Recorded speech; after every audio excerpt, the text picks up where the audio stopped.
the more the amount of fatty plaque that you have, and the less the amount of what we call as high density calcific plaque you have, the more likely you are to have heart attacks. We're really looking at the biology of the plaque. Is this something that is stable or more likely to rupture? I think that information is really helpful.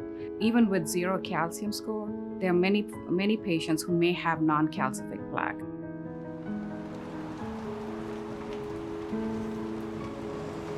I think a calcium test came back with like zero calcium. And to some people that might have been the end of the testing and it could have led to some really bad results. Good morning. Hi, I'm here to check in, please. I knew something had to be going on. I've always been fairly active. I walk a lot in the city, and started noticing that during exercise I would get winded a little before I thought I should. I had enough symptoms that we knew something was going on, but all the tests we ran kept coming back negative. There are many times when we send a patient for a stress test and the stress test comes back negative, we tell them you don't have coronary artery disease. I think that's a big mistake. We did not see any calcium here. Okay. We'd kind of gone through a progression of tests. She basically told me I have like one more test we can do. This amount of plaque was not only significant, it was focal in one area, but it was also causing limitation of flow. He had zero calcium score, but had significant amount of low attenuation plaque or fatty plaque. We know that when you have low attenuation plaque, that may cause more events and that's more vulnerable to plaque rupture.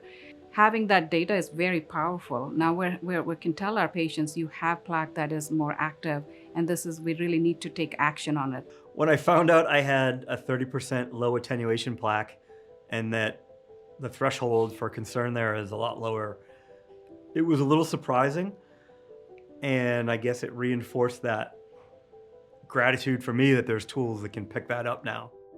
In a conversation with Dr. Kadiala, she was able to show me some of the images and explain that the earlier tests were more looking for harder plaques, and that the last test that we did revealed some softer plaques that don't show up on some of the older types of testing. I often use the heart flow images to describe anatomy. It's very easy to understand once you show that.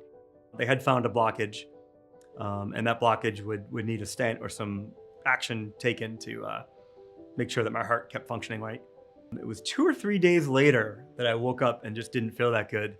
And in my head, I replayed the doctor telling me if I didn't feel good to get to the ER, not to mess around. That sentence at the end of our conversation saved my life for sure. So at that point, I made a couple phone calls, got to the ER, and the mood went to pretty much emergency mode where I got a stent.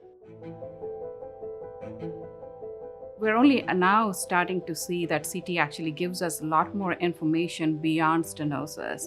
And I think this is shifting us from fixing the problem to really working on preventing the problem in the first place.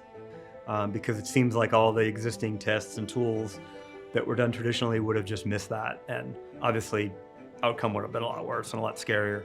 It was just gratitude that there's new and emerging technology, and that I was in a place that knew what to look for and had the technology to look for it.